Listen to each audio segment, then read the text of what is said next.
En este vídeo vamos a distinguir cuándo tenemos que acentuar o no las palabras per qué junto o per qué. En castellano también crean confusión y valenciano pues no se libra.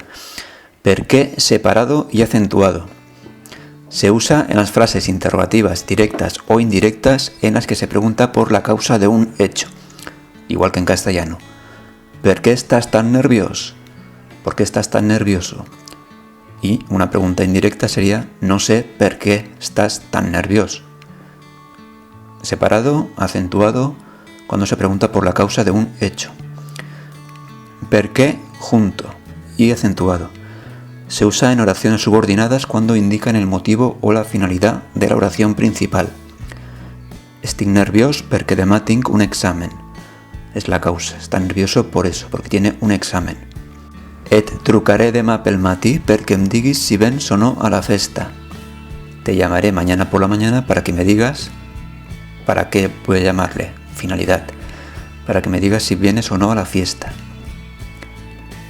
Otra posibilidad también del per qué junto y acentuado es cuando va precedido de algún determinante. En estos casos se sustantiva, igual que en castellano, el por qué, el per qué, el motivo, la causa.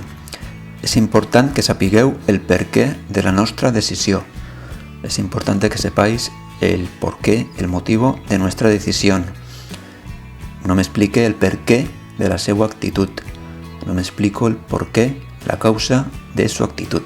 Y per a qué, acentuado, aunque no tenga mucho que ver con nosotros, pero por si acaso, se usan las frases interrogativas en las que se pregunta sobre la finalidad o destino de un objeto o de una acción. Per a què vols anar a esa ciutat? Diuen que es molt aburrida. ¿Para qué quieres ir a esa ciudad? Dicen que es muy aburrida. ¿Per a qué has comprado tantes sabates? ¿Para qué has comprado tantos zapatos? ¿Per a qué serveix això? ¿Para qué sirve esto? Bueno, pues aquí tenéis la distinción de cuándo tiene que ir acentuado per qué y cuándo tiene que ir junto o separado.